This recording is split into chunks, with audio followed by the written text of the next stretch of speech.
esse grupo, obrigada pelo convite. Estou à disposição da casa, do grupo, e é um prazer imenso estar aqui hoje. Dou boas-vindas também ao pessoal que está na transmissão pelo Facebook do Centro Espírita Nosso Lar. Então, hoje nós vamos trazer um tema: todos somos médiuns? Muitos sabem a resposta, quem já faz o ESG, quem tem um entendimento da doutrina espírita, quem já tem algum tempo. Nós sabemos que todos nós somos médiuns. Uns de forma ostensiva, com a mediunidade mais latente, e outros de forma não ostensiva. Então, todos nós somos médiuns. Mas o que eu venho trazer aqui hoje é desenvolver esse tema.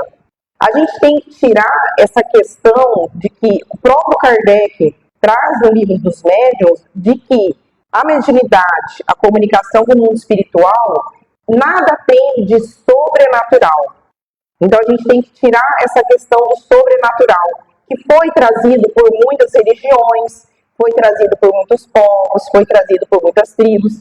Então Kardec, quando ele vem de uma das 5 obras básicas do Espiritismo, ele vem desmistificar essa questão da mediunidade. Então, o que eu venho trazer aqui hoje é uma retrospectiva histórica, venho trazer o Evangelho segundo o Espiritismo e, por hora, o Livro dos Médiuns, que é o manual de quem atua nas reuniões mediúnicas, a palestras e cursos. Eu sou super fã de Jorge Lahar.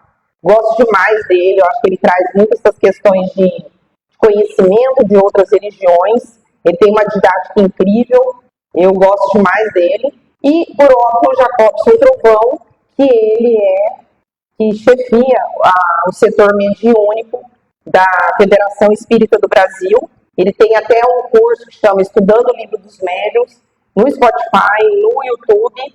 É um curso longo, mas ele não fala especificamente sobre o livro dos médiuns. É um curso muito abrangente e vale muito a pena assistir, porque às vezes a gente perde bastante tempo no celular, fica 2, 3 horas vendo redes sociais, conversando, e aí nós temos tantos materiais excelentes e a gente não aproveita. Hoje a gente tem muitas obras espíritas, muitas pessoas perderam o hábito de leitura ou nunca tiveram, e hoje nós temos muitos audiolivros, audiobook, radionovelas dos livros espíritas, e a gente não ouve. Então, às vezes, a gente está indo para o trabalho, dentro do carro, ou no ônibus, ou em casa. Eu uso muita palestra em casa, coloco um fone de ouvido sem fio e acabo fazendo minhas coisas. Então, quanto de leitura e de palestras edificantes a gente vê no nosso dia? Quanto tempo a gente perde em outras questões no celular, em redes sociais, e não aproveitando essa magnífica maquininha que nós temos na nossa mão o tempo todo, que não desgrudamos. E essa possibilidade de comunicação com o mundo espiritual, comunicação com os mortos, ele é um fato recente na história da humanidade ou ele sempre existiu? Essa comunicabilidade com os mortos, eles foram trazidos com Kardec, com o Espiritismo, ou sempre existiu? Nós sabemos que no mundo nós temos, em média, 4.500 religiões. Se nós estamos falando de religião, não há como pensarmos no mundo material somente. Então, se nós formos materialistas, a gente crê que nós vamos do berço e do berço nós vamos para o túmulo. Se nós formos materialistas e não tivermos crença em nada, essa é a nossa crença. Mas, se nós tivermos uma religião, independente de qual seja, independente do lugar que a gente nasceu no mundo, independente da época, nós, por óbvio, acreditamos em algo transcendente. Então, as religiões trouxeram essa transcendente de várias formas. E é óbvio que essa comunicabilidade com o mundo espiritual, ela sempre existiu. Vocês já se perguntaram quando surgiu alguém que acreditou no transcendente? Quando surgiu alguém que acreditou no mundo espiritual? O Herculano Pires tem um livro sensacional, chama O Espírito e o Tempo. Esse livro do Herculano Pires é ótimo. O Jorge Lahar, inclusive, tem um estudo no YouTube sobre, afinal, somos espíritos no tempo, e traz como espinha dorsal essa obra, e ele traz justamente isso, a evolução da humanidade no aspecto religioso. E a gente percebe que Sempre houve essa comunicação com o mundo espiritual. Várias religiões surgiram de aparições, várias religiões surgiram de mensagens. Sempre houve no mundo essa ligação. Por quê? Porque se a gente ficasse preso unicamente no mundo material, nada faria sentido. Qual sentido faria para eu ser uma pessoa melhor, me tornar melhor, fazer a minha reforma íntima, se eu vou chegar lá no final e vou parar no meu túmulo?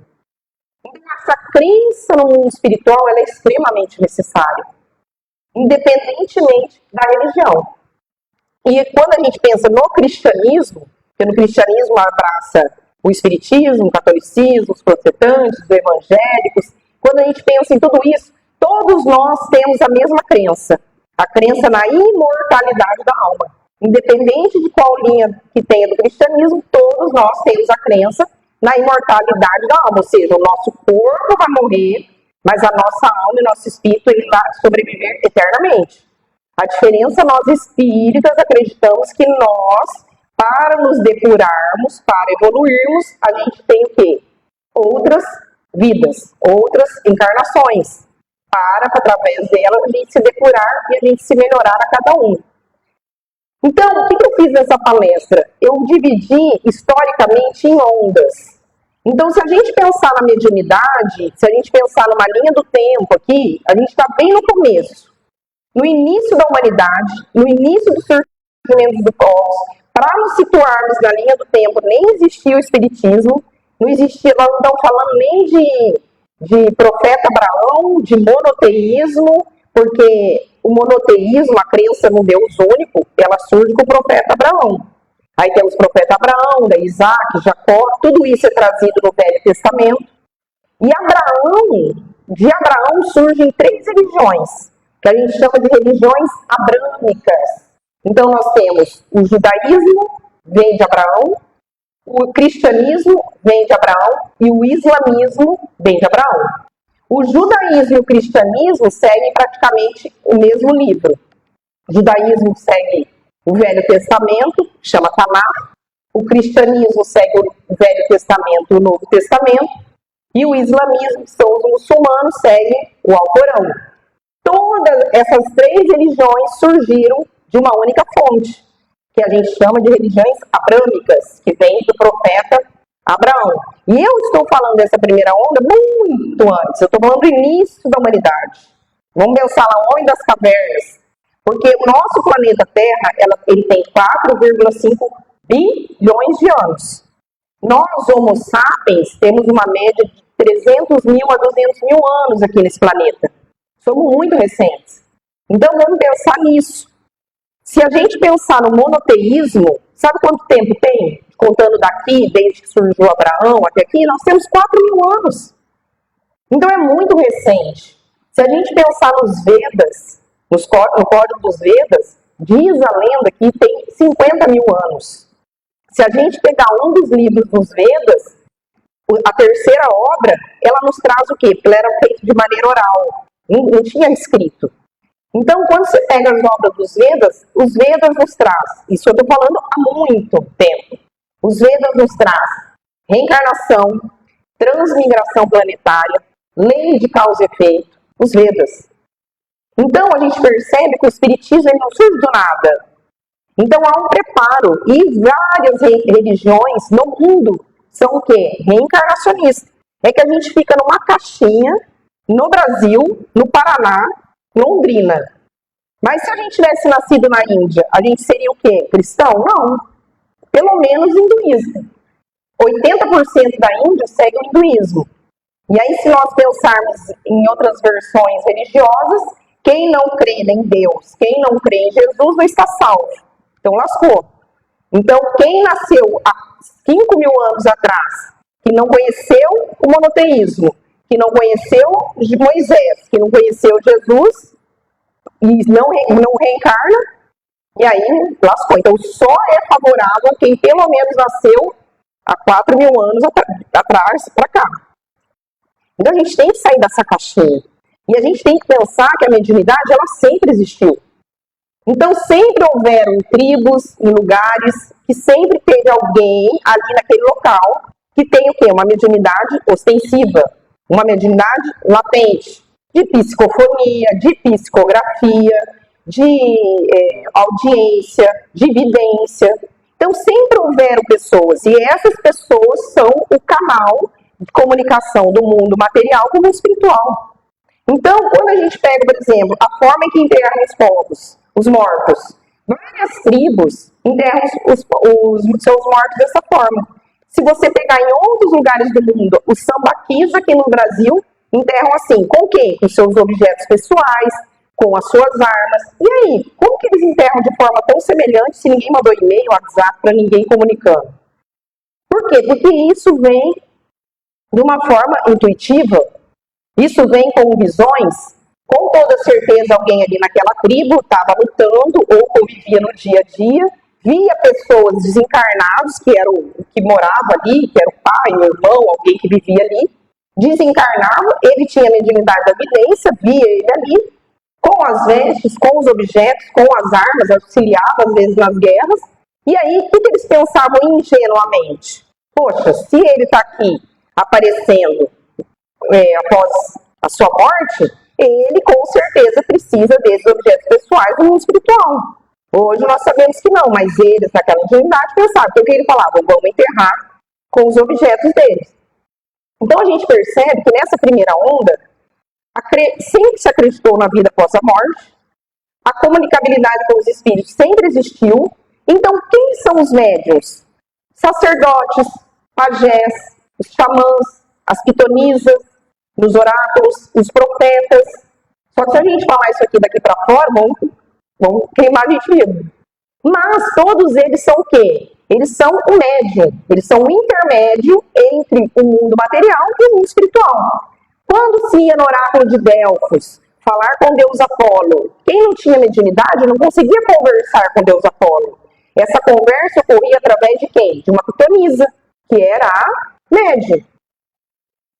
Então, a gente percebe nessa fase um uso intenso da mediunidade. Os médiums, os magos, eles eram extremamente respeitados.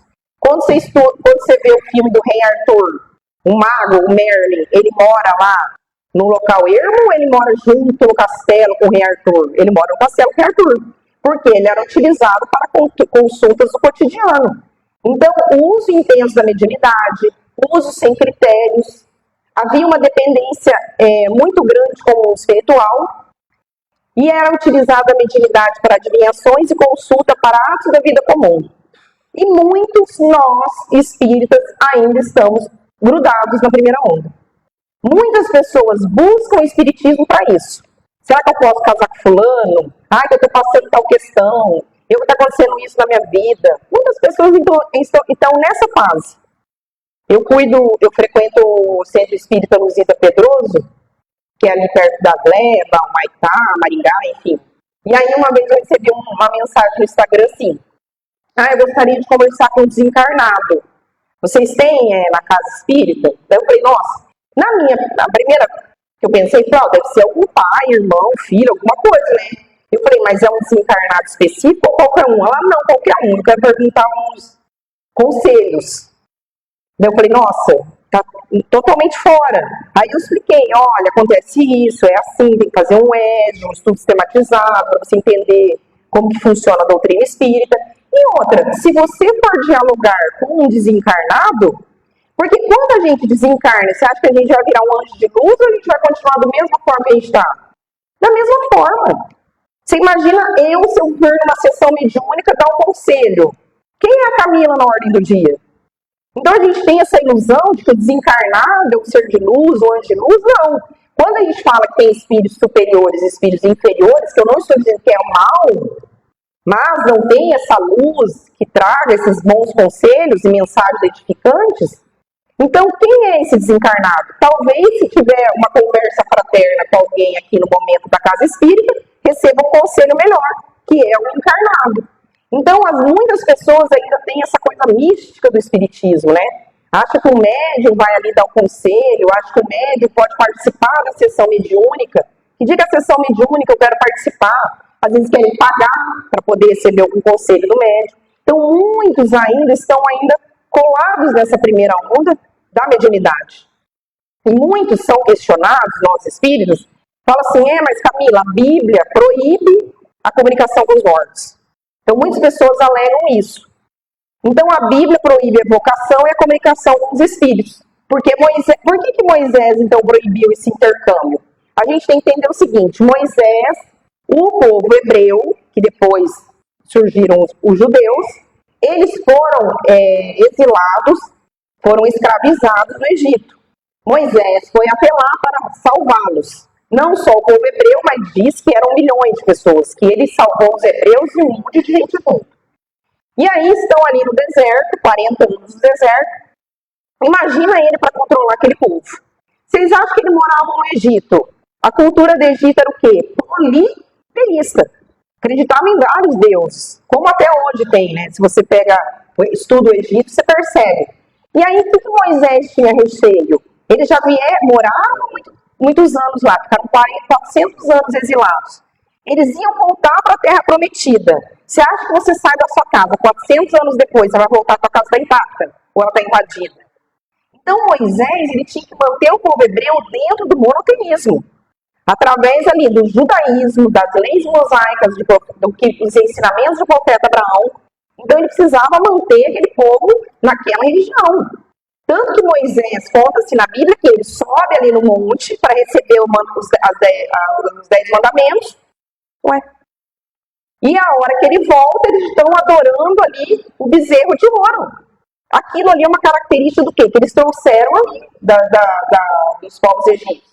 Então você percebe que ele não podia desviar. Então, o que Moisés proibia? Realmente, da forma que está escrito na Bíblia, a proibição do uso da mediunidade é proibida até hoje. Então, se alguém questionar, olha, a Bíblia proíbe a evocação dos mortos e a comunicação, você fala, da forma que está colocada lá, até o Espiritismo proíbe. Ainda é mantida. Então, quando a gente pega lá, Deuteronômio no capítulo 18, quando a gente pega Deuteronômio no capítulo 18, fala o seguinte. Não.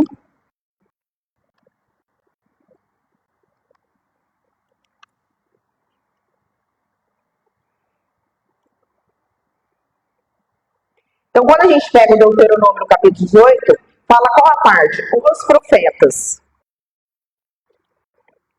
Você quer resetar ali e depois voltar? Olha o que fala no Deuteronômio capítulo 18. Quando entrares na terra que Yahvé teu Deus te dará, não aprenda a imitar as abominações daquela nação. Então, Moisés falando o seguinte, quando vocês entrarem naquela terra que o teu Deus te dará, você não pode imitar aquelas nações. Você tem que se manter no monoteísmo. Você tem que manter aqui no judaísmo. E aí, olha o que fala.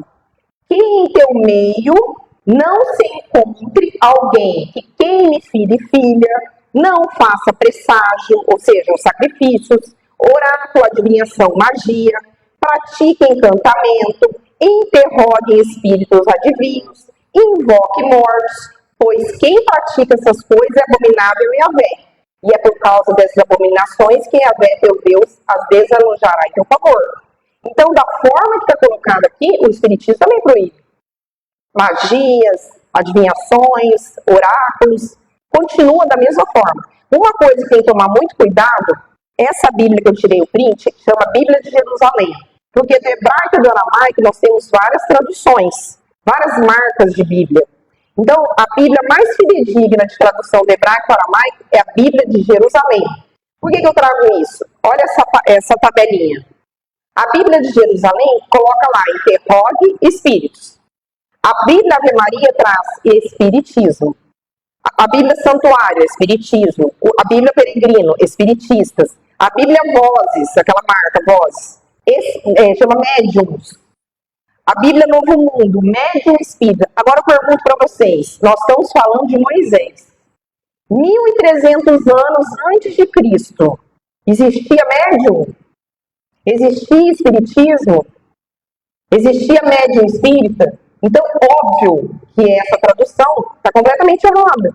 Então, nem existia, não existia nem Jesus, Tal. E aí, em 1857, surge o quê? O Espiritismo.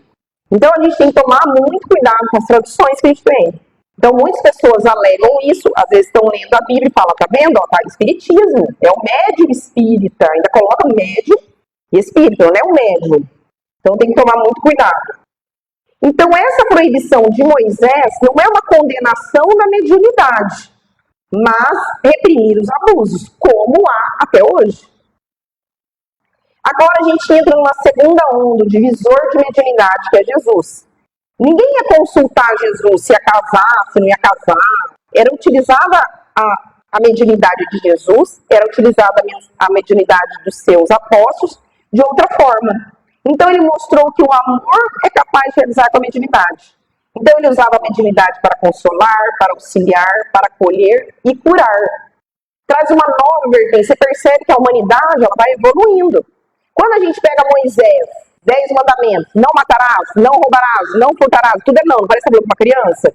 Não sobe aí, não põe o dedo na tomada. Crianças espirituais. Então hoje, você acha que Moisés carregando aquele povo no deserto fala assim, fulaninho, seguinte, você tem um livre-arbítrio. Você pode matar ou não matar, porque tem a lei. Não, filho, você não pode matar. Criança é assim, por que você não vai? Porque você não pode ir. Porque eu estou mandando, não é? Quando vai crescendo, tem uma certa maturidade. Então, é o seguinte, agora você vai caminhar com as próprias pernas. Então, você percebe que há uma maturidade espiritual da humanidade também. Então, Jesus já traz uma nova vertente. Então, é com Jesus que a mediunidade adquire um maior substrato moral, visto que ele estava ligado diretamente a Deus, e isso por si só promove uma nova disposição moral nas atitudes e no comportamento do homem, em função da aplicação da lei do amor, inquestionavelmente traduzida nos ensinamentos. E aí vem a terceira onda, dolorosa, obscura, terrível. Aí perseguições, mortes, rejeições e fugas a essas pessoas que possuem a mediunidade. Então, quando você vê lá o filme dos Smurfs, Maga Patológica, desenho de João e Maria, a bruxa mora onde? Na floresta. Porque pequenas cidades, pequenos burgos, se eles tinham aquelas manifestações, eram mortos, torturados, tinham medo, então eles fugiam para as florestas. Ali tem Joana d'Arc sendo queimada. Então foi uma fase muito obscura na história da humanidade, durou mais de 1.500 anos, e aí houve essa perseguição a quem tinha a mediunidade. E aí, numa quarta onda, por óbvio, você acha que as pessoas estavam trabalhadas no trauma da época da Inquisição? Óbvio, ninguém queria nem falar em religião. Você fala, eu não quero nem saber. Porque o cristão, na época, era perseguido, daí começou a ser perseguidor. Muitos falaram, eu não quero nem saber. Então, entraram-se numa quarta onda de um rompimento com a fé muito grande. Início do século XIX. Então, houve um movimento ateísta no mundo muito forte e uma negação da espiritualidade muito forte. Só que, assim, a espiritualidade, ela sabe muito bem a forma de agir e a maneira de agir. Então, o mundo estava indo por água abaixo. Então, a gente estava numa fase de muito materialismo, de muito cientificismo. Como a gente é hoje, eu só acredito no que meus 5 sentidos possam ver, sentir, ouvir, o que eu posso tocar. Então, porque quando a gente traz a fé é essa crença o quê? Em algo que ainda não está totalmente provado. Ainda que a ciência esteja caminhando para esse progresso, a gente percebe nessa quarta onda que esse materialismo, esse cientificismo, está indo para o outro caminho, a humanidade. E aí acontece que a espiritualidade ela sabe maneira de agir. E aí há uma eclosão da mediunidade muito grande no mundo. Inúmeros cientistas começaram a pesquisar e comprovar os fenômenos que sempre existiram, e houve também um arcabouço técnico muito grande para a comprovação do espiritismo. Então, quando você pega lá, quando você começa a estudar o espiritismo, o fenômeno de Hydesville, nos Estados Unidos, que as irmãs Fox, Kardec nem menciona tanto esse fato. Por que ele é tão comentado? Porque, na verdade, houve um estudo técnico por universidades ali naquele fenômeno. Então, foi uma equipe da Universidade de Nova Jersey, lá naquela casa, para estudar os fenômenos. Quando eles chegaram lá, os fenômenos aumentaram, porque antes eram batidas, começaram luzes, começaram as comunicações. E aí, o reitor de lá levou sua filha, que que tinha noção de taquigrafia para fazer os registros. Quando ela chegou lá, ela tinha mediunidade e começou a desenvolver. Aí ela tinha xenoglossia e começou a falar várias línguas. Então você percebe que daí começou a ter o quê? Comprovações técnicas acerca do espiritismo. Comprovações acerca do quê? Da mediunidade. Tem um psiquiatra no Brasil, o Dr. Alexander Moreira Almeida. Ele é sensacional, anota esse nome e tem vários podcasts dele no YouTube. Alexander Moreira. Ele é um médico psiquiatra, ele é de Juiz de Fora, ele participa de um núcleo de pesquisa de espiritualidade, reunido com várias pessoas. Ele ganhou um prêmio semana passada, um prêmio mundial, o prêmio mais importante mundial na linha de psiquiatria e espiritualidade. Ele é um grande pesquisador nessa área. E ele traz o quê? Ele traz essa comprovação de que o nosso cérebro é fisicamente. Então, quando a gente morre, o nosso cérebro vai morrer, certo? Mas o que eles tentam provar é que há uma consciência além do cérebro. Então, ele traz experiências de EQM, experiência pós-morte, ele traz experiências com questões de médiuns, ele traz experiências com questões de reencarnações. O Ian Stevenson é o mais famoso no mundo, que tem mais de 2.500 casos, já faleceu, mas tem uma equipe, trazendo essas questões de comprovação de outras vidas, comprovação de que há uma consciência além do nosso cérebro. Então, o doutor Alexander Moreira, ele é sensacional. Se vocês puderem, porque quando você vê o podcast dele, você traz a parte científica com essa parte religiosa da mediunidade. E saiu uma notícia agora em vários jornais falando que a questão genética ligada com a mediunidade. Então saiu uma reportagem bem atual sobre isso. Então assim, a ciência ela vai caminhando, né? É que essa comprovação científica de que o fenômeno ele tem que se repetir da mesma forma e de várias vezes é impossível nessas questões religiosas, principalmente de mediunidade. Mas é um estudo muito bom e temos um brasileiro sensacional, premiado, estudando muito isso. Então vale muito a pena ver os podcasts dele, ele é ótimo.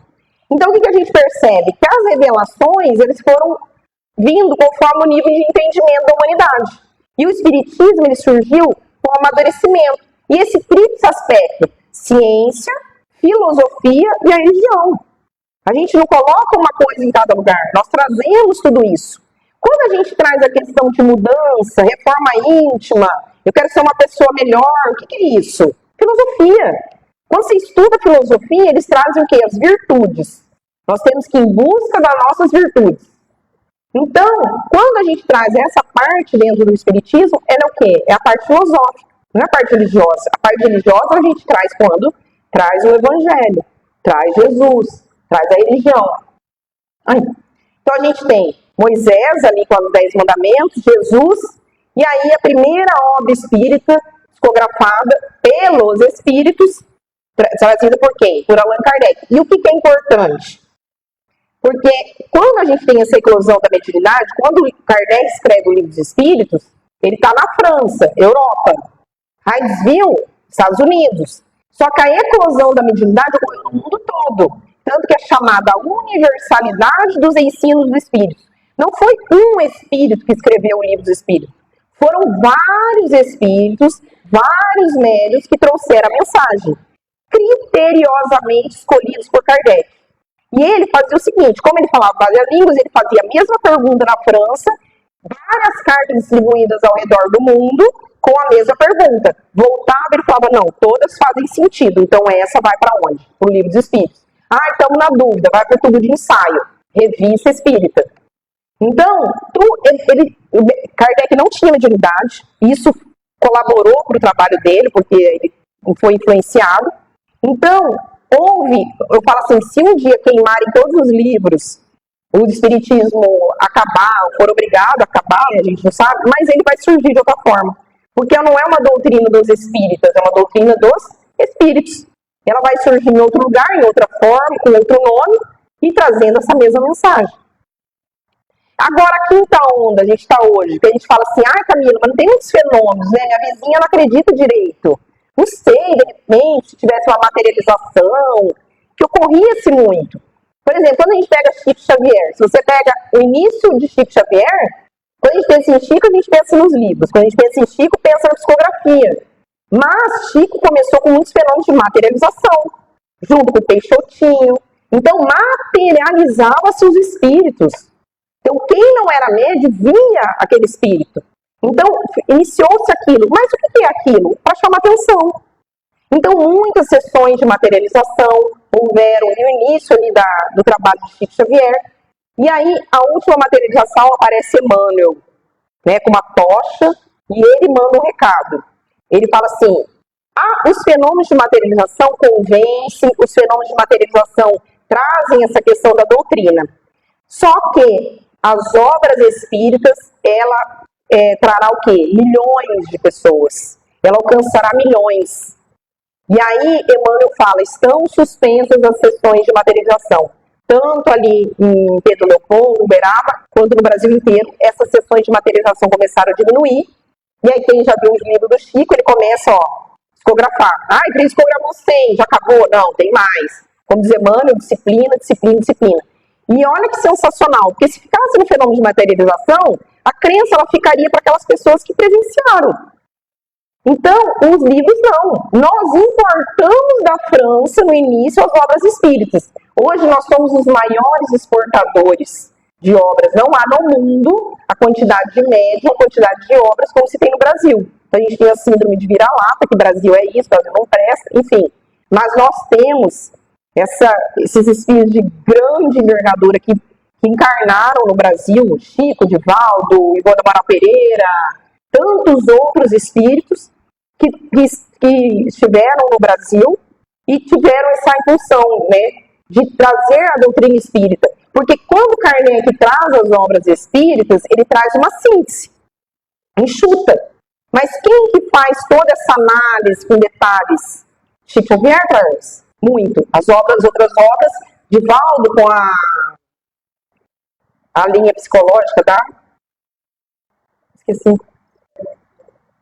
Nossa, estou escutando.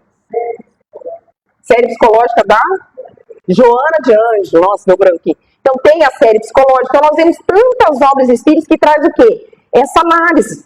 Quando a gente pega os livros Mundo Espiritual, que são as obras do André Luiz, que começa lá com o Nosso Lar, aí vem Os Mensageiros, que os dois têm filme, aí tem 13 obras lá, trazendo notícia do mundo espiritual. Kardec não traz esses detalhes. O que eles fazem, o que eles comem, onde que eles trabalham, como que eles moram, o que eles vestem. Quem traz isso? A série Mundo Espiritual do André Luiz. Então, essas obras vêm com... E aí, Emmanuel fala para Chico, se alguma coisa contrariar Kardec, fique com Kardec e descarte. Então, o que a gente percebe? Que hoje não há muitos fenômenos físicos. Só que se a gente fechar a rua, fizer um fenômeno de materialização, vai juntar gente? Um monte. Muitas pessoas vão se converter ao espiritismo? Pouquíssimas. Porque o fenômeno físico, ele convence, mas ele não converte. Então, a gente teve uma fase de aviso, nós tivemos a fase de chegada, hoje nós estamos numa fase de entendimento. Hoje nós temos obras espíritas, nós temos os estudos, nós temos esse manancial de informações na internet, e ainda continuamos muito onde o quê? Nessa primeira onda. Eu preciso ir no centro, preciso assistir a palestra, tomar um passe, que eu não estou legal. Mas virou esquina, meu filho, passe e água liquidificado, vai vazar. Se você não tiver essa verdadeira reforma íntima e essa verdadeira internalização do que é o espiritismo. A gente fica 5, 10, 15 anos raso. Só aquilo mesmo. E a gente quer que a nossa vida muda, nossa casa muda, tudo mude, mas a gente continua fazendo as mesmas coisas. Inicia um ano, começa um ESG, tem um estudo, ninguém faz. Procura a casa espírita quando está precisando. Mas você nunca chegou aqui e falou assim, escuta, vocês estão precisando de alguma coisa aqui na casa espírita? A gente sempre pede ver o que a casa espírita vai nos servir. Mas o que a gente vai servir? Porque todo mundo está aqui é voluntário, não ganhando nada. Então, a gente está nessa fase de entendimento. Então, a doutrina ela vem trazer consolo, conforto, ensino e esclarecimento. Mas não automático. Para quem busca isso. Então, não temos mais nada, nem o fenômeno. Claro que temos. Temos muitos médiuns ainda no Brasil que trazem as cartas consoladoras. Tem muita falcatrua, nós que temos, mas temos médiuns muito sérios que trazem as cartas consoladoras. E temos o encaminhamento de diálogo fraterno de espíritos sofredores que são feitos pelos grupos mediúnicos. São grupos sérios, fechados, que participam, cada casa tem o seu critério, após um período de estudo, após o estudo do livro dos médiuns, então agora vai participar do grupo mediúnico. E as cartas consoladoras, quando veio Orlando aqui, por exemplo, distribuído 150 senhas, recebem 6, 7 cartas. 150 é o mínimo, pouquíssimas cartas. Só que quando você tem a leitura daquelas cartas, ela não consola aquela família que recebeu, ela consola todo mundo. Todos que ouvem falam, o mundo espiritual existe. Os meus amores, nossos amores não morrem. Nós vamos encontrar com eles. Eles estão num lugar bom. Então eles têm essa saudade, eles têm as sensações. Então esse consolo é trazido a todos que estão ali. Então ainda há um trabalho do mundo espiritual muito sério para nós. E quem participa dos grupos mediúnicos, está lá, de repente tem um espírito ali que está ali naquela situação há 100 anos, 150 anos, que não perdoou, teve uma questão. Você olha aquilo lá participando e fala, olha, não posso me comportar desse jeito. Então aquilo já traz você faz o encaminhamento dele, mas ele também acaba te encaminhando. Então aquilo corrobora essa questão com o mundo espiritual. E aí, todos nós somos médiuns? O livro dos médiuns, no capítulo item 159, fala que sim, todos nós somos mais ou menos médiuns, lendo ali no final. Todavia, aqueles que usualmente têm a faculdade mediúnica com efeitos mais patentes são os médiuns. Então, a gente divide em médium ostensivo e médium não ostensivo. Eu não tenho mediunidade, então eu sou uma médium não ostensiva. Mas, Camila, por que eu também sou médium? Porque nós temos várias manifestações. Nós temos a nossa intuição, nós temos o nosso anjo de guarda. Quando a gente dorme, a gente tem a emancipação da alma. A gente tem encontros com encarnados, com desencarnados. Nem sempre ocorre realmente essa emancipação. Mas, às vezes, você tem sonhos que você vai em lugares que você não iria, e vai nos seus sonhos. Lugares bons e edificantes. E às vezes, quando você acorda, parece que você fica o tempo todo pensando naquele sonho como se tivesse realmente vivido. Porque tem sonhos que você lembra, assim. Então, quando há essa lembrança muito forte, há realmente essa emancipação da alma. Por quê? Porque é a hora que o espírito fica livre. Então, ele está preso nesse corpo. Então, ele quer a liberdade. Por isso que é importante a gente fazer uma prece antes de dormir, que o nosso espírito seja encaminhado para um lugar de trabalho, que seja encaminhado para um lugar edificante, para que a gente volte. Muitos trabalhos na casa espírita são feitos através do quê? De intuições, os grupos reunidos ali na parte do sono. Então, a gente sabe a importância que tem. Então, às vezes fala, mas eu não tenho mediunidade. Mas nós temos outros meios, não tão latente. Ok, sou médium ostensivo. Como a casa espírita se comporta? Não, fulano, vem cá, tem a sessão mediúnica amanhã, você vai participar. De jeito nenhum. Você não tem nem noção do que é aquilo. E a mediunidade é uma faculdade humana neutra. A mediunidade, ela só atinge quem é espírita? Nunca. Ela sempre existiu. Tem médiuns evangélicos, tem médiuns protestantes, tem médiuns católicos, tem médiuns ateus, tem médiuns de tudo. Então, ela é uma faculdade humana neutra que a pessoa vai usar para o bem ou para o mal. E isso traz muito transtorno se a pessoa não tem esse trabalho. E é muito difícil, porque eu conheço, tem uma conhecida minha que ela tem a filhinha dela desde pequena. Ela sempre viu. Ela vê os avós, ela vê coisas que não são tão legais, não são boas. Então você imagina como é. Mas eu falei para ela, eu falo assim, você tem que encaminhar ela, se você não quiser vir à doutrina espírita, trazer evangelização, mas você tem que fazer um evangelho no lar. Faça o evangelho no lar ali na sua religião. Faça, né, na catequese ou no culto das crianças, alguma coisa, mas ela tem que ir para algum lugar, ela tem que trabalhar essa energia dela. E aí, quando a gente traz essa questão da mediunidade, tem que haver esse trabalho, independente do lugar que a pessoa esteja. E quando a gente traz, para finalizar, os tipos de espíritas, eu não estou inventando, onde está isso? No livro dos médiuns. Tem 5 tipos. Eu trouxe 3. E aí, onde nós estamos? Qual tipo de espírita nós somos? Espíritas experimentadores? Para nós, o espiritismo é uma ciência de observação. A gente gosta de, materialização, carta, onde tem um fulano lá que tem negócio de cura, eu tô lá. Não, nunca, nenhuma casa espírita é boa, porque não falou o que ele queria ouvir, porque ele foi naquele lugar. Não. Ele tá ali, quicando de casa em casa espírita, atrás do quê? De fenômeno. Então, quem é? A ciência de observação de fatos curiosos, que são as manifestações mediúnicas. Interessam apenas pelos fenômenos científicos, sem se aterem tanto à parte filosófica, tanto à parte religiosa da doutrina. Então, não se aprofunda. Quem é o espírito imperfeito, que qualquer semelhança é mera coincidência, crê nos postulados espíritas, compreende e admiram a parte filosófica e moral, mas continuam orgulhosos, materialistas e egoístas.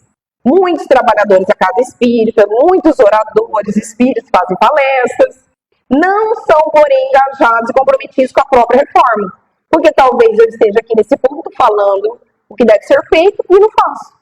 Como a gente lê no livro Voltei, do Chico Xavier, psicografado pelo irmão Jacó, Frederico Figner, ele traz o quê? Ele ia 2 vezes por dia na casa espírita, teve muitos privilégios por o trabalho dentro da casa espírita, você observa no livro, mas você observa que ele evangelizava as pessoas, mas ele não se evangelizava. Então, às vezes, a gente ouve, vê a palestra, faz o evangelho, mas quanto isso está fazendo uma mudança realmente interna, está mudando as suas atitudes. O quanto essa doutrina trouxe de mudança realmente nessa reforma moral. E aí a nossa meta. Espíritas cristãos ou verdadeiros espíritas. Estuda e vivencia os postulados espíritas em sua plenitude. Somos cientes da transitoriedade da vida terrena, que isso é muito difícil, porque a gente ainda é apegado às questões materiais. Aproveita essa encarnação como uma alavanca para evoluir espiritualmente. Esforça-se para reprimir as más tendências, realizando a reforma íntima. A caridade é a expressão de sua crença, embasada nos ensinamentos do Mestre Jesus. Então, as lições que eu venho trazer hoje para vocês a mediunidade sempre existiu. A comunicabilidade com o mundo espiritual sempre existiu, independente da religião. Ela não é algo sobrenatural, ela é algo natural. O que nos separa do mundo espiritual é apenas a nossa corpo. Isso que a gente tem que tirar esse místico do mundo espiritual. E o que a gente precisa a gente só vai ter o alento dos nossos sofrimentos, a gente só vai ter o alento das nossas dores a partir do momento que a gente se aprofunda na doutrina espírita. Porque não adianta chegar assim, você tem que crer no mundo espiritual. Mas por quê? Quando você faz um estudo, você lê e fala, tudo isso faz sentido. Mas a palestra em si só não vai te dar isso. Aprofundemos essa doutrina maravilhosa. Nascemos nesse país. Nós temos o acesso facilitado. Imagina o pessoal cortando as coisas da França, tendo que traduzir folhinha por folhinha. Então nós temos tudo isso e a gente não aproveita. Então que Jesus abençoe a cada um de vocês, que essa energia maravilhosa que foi preparada aqui para vocês hoje, vocês possam ir e carregar ao lado de vocês. Fechamos agora os nossos olhos.